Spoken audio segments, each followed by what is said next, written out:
You're watching Story Scroll. Real stories, raw emotions, and endings you'll never forget.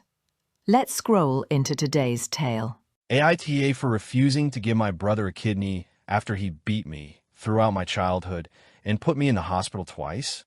I never thought I'd be called selfish for not giving a kidney to the man who nearly killed me twice. I'm 28 Mef.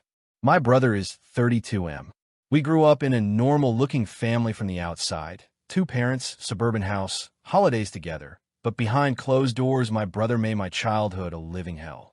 He was always bigger, stronger, and angrier than me. By the time I was 10, he already outweighed me by at least 50 pounds. By high school, he could pick me up and throw me into walls. And he did. The violence wasn't occasional. It was constant. It didn't matter how small the trigger was. If I took the TV remote before he wanted it, I got hit. If I ate the last yogurt in the fridge, I got shoved. If I did better than him on a test, he accused me of showing off and beat me for it. Sometimes there wasn't even a reason. He just came into my room looking for someone weaker to take his anger out on. My parents always minimized it. Siblings fight. You must have said something to provoke him. Boys will be boys. I was told to stop exaggerating, stop being dramatic, stop crying. When I begged them to lock my door at night, they said I was being ridiculous. There were 2 times it went so far I ended up hospitalized. The first time I was 14. He punched me repeatedly in the ribs during an argument over food. I collapsed and couldn't breathe properly. At the hospital, they found I had cracked ribs and internal bruising. My parents told the doctors I fell down the stairs. On the way home, I was scolded for making the family look bad. The second time I was 17. He slammed my head into a door frame during an argument about school. I lost consciousness. I woke up in the ER with a concussion and needed monitoring overnight. Again, the story was that it was an accident. Again, I was told not to ruin his future by telling the truth. He never apologized. Not once. Not when I was bleeding. Not when I was shaking.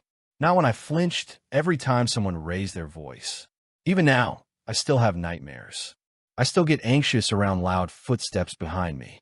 I still instinctively brace myself when someone moves too fast near me. When I turned 18, I left. I worked 2 jobs, lived with roommates, did therapy when I could afford it. I kept very low contact with my family. Eventually, it became almost no contact. It wasn't dramatic. I just stopped putting myself in places where I didn't feel safe. Things were quiet for years. Then a few months ago, my mother called me out of the blue crying. My brother has kidney failure. He needs a transplant urgently. Dialysis is not going well. They tested immediate family. I'm the only match. Suddenly, my phone was full again. Calls, messages, emails. Relatives I hadn't heard from in years telling me how lucky my brother was to have a sister who could save him. How this was God's plan. How family takes care of family. No one asked how I felt. No one asked if I was scared. No one acknowledged the past. When I asked my parents if my brother had anything he wanted to say to me, they said, "This isn't the time to bring up old grudges." Eventually, he texted me himself. Not an apology. Just, "I need you to do this. You're my sister." That was it. I said no. I said no because I don't feel safe with him. I said no because donating a kidney is major surgery with lifelong consequences. I said no because I refused to put my body on an operating table for the person who used to slam it into walls. That's when everything exploded. My parents screamed at me over the phone.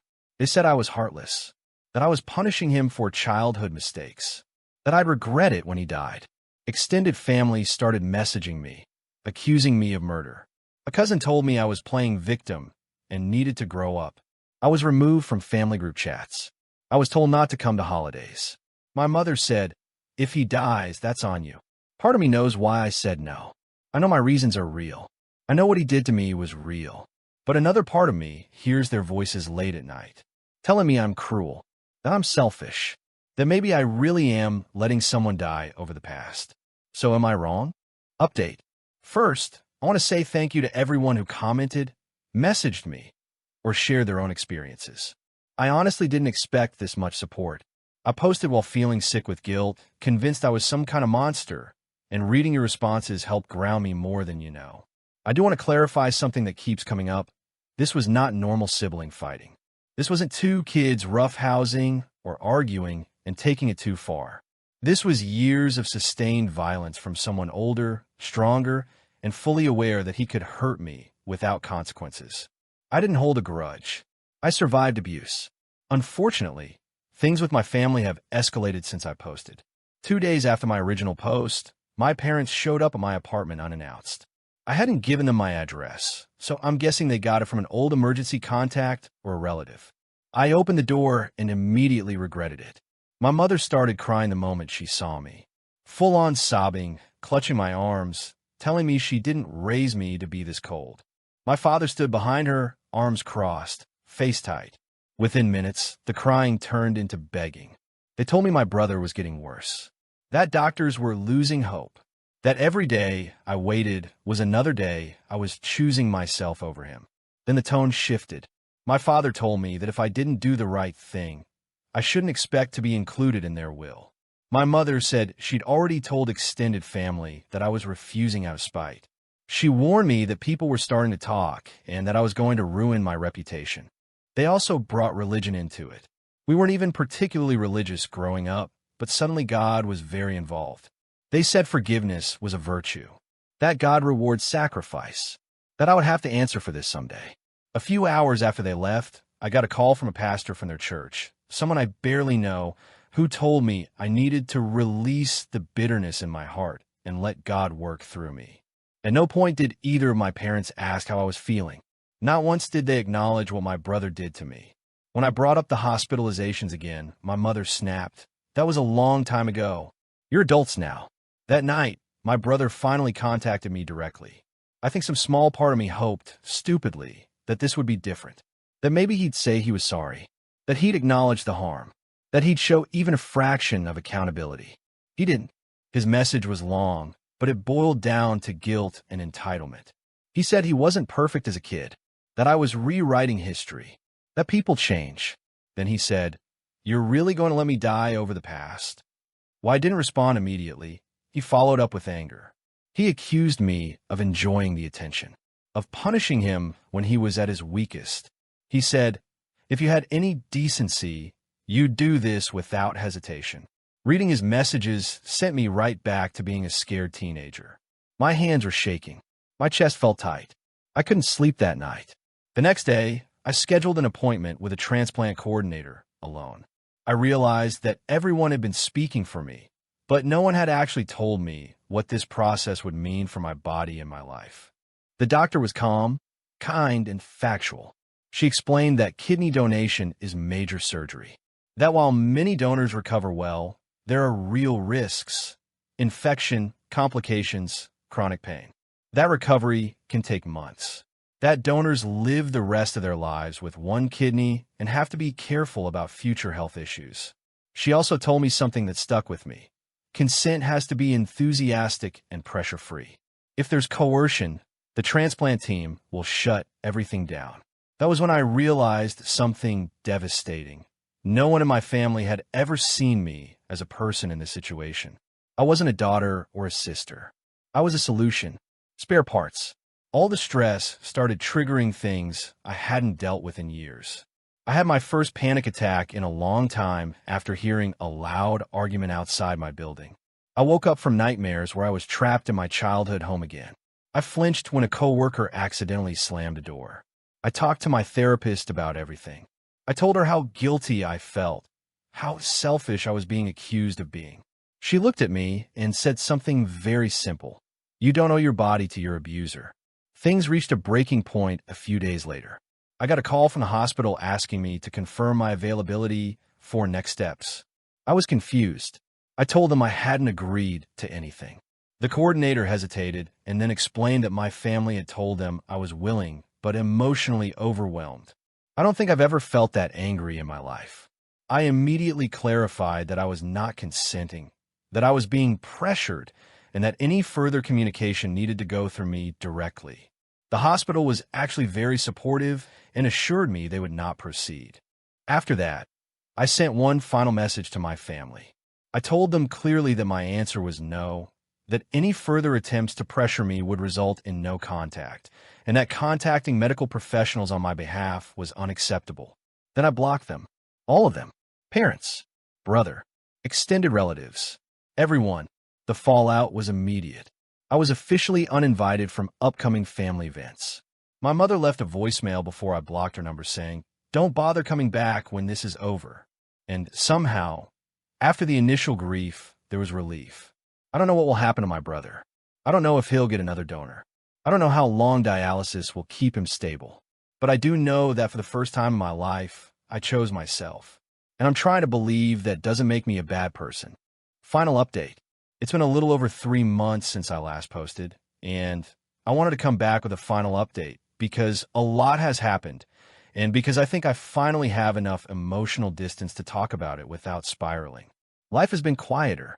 After I blocked my family, the constant pressure stopped almost overnight. No more vibrating phone. No more guilt-laced voicemails. No more waking up with my chest tight, bracing for the next accusation. I didn't realize how much of my mental energy had been consumed by anticipating their demands until it was gone. I've been going to work, cooking real meals again, sleeping through the night more often than not. For the first time in years, my life feels like my own.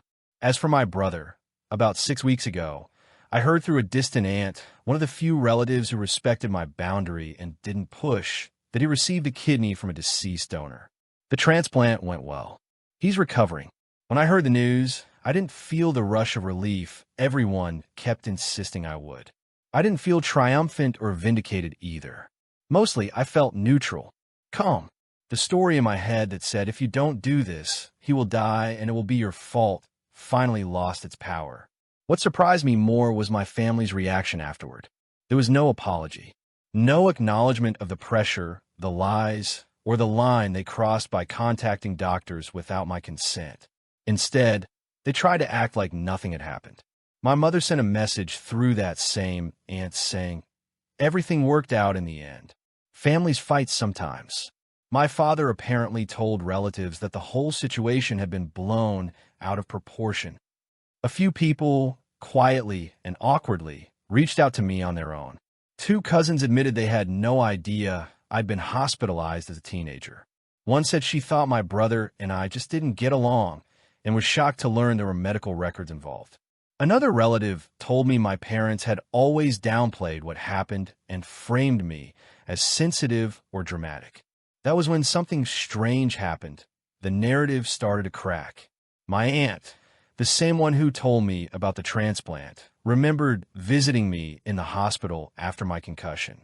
She remembered my parents insisting it was an accident, even though I could barely speak. She remembered the fear on my face. She said, very quietly, they knew. They always knew. Hearing that was devastating in a way I didn't expect.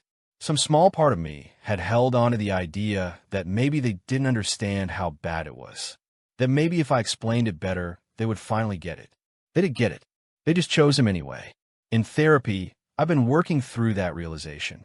I've learned that a lot of my guilt didn't actually belong to me. It was trained into me. I was raised to believe that my role was to absorb harm quietly so other people wouldn't have to feel uncomfortable.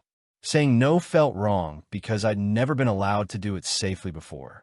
Now, I'm learning how. I'm learning that boundaries don't need to be justified endlessly. I'm learning that someone else's emergency does not automatically override my autonomy. I'm learning that compassion doesn't require self-destruction. My therapist helped me put words to something I couldn't articulate before. Forgiveness, if it ever comes, is an internal process. It does not mean access. It does not mean sacrifice. And it certainly does not mean handing over parts of my body to someone who once tried to break it. As for contact with my family, I've made a decision. I have no contact with my brother indefinitely. With my parents, I've chosen extremely limited contact, and only on my terms. No medical discussions. No emotional manipulation. No rewriting history. If those boundaries are crossed, contact ends again. I've already made peace with the idea that this may not be sustainable long-term, and that's okay. I'm done negotiating my safety. I want to thank everyone who commented on my earlier posts, especially the people who shared their own stories of abuse and survival. You helped me see that I wasn't cruel or broken. I was responding normally to something deeply abnormal. To anyone reading this who is trapped in a family that demands endless sacrifice while denying past harm, you are not selfish for protecting yourself. You are not obligated to set yourself on fire to keep someone else warm. And you are allowed to say no, even when people tell you that no makes you a bad person. I didn't let my brother die. I just refused to die for him. And for the first time, that feels like enough. Thanks for watching Story Scroll. Hit that bell and stay tuned for the next story that will move your heart.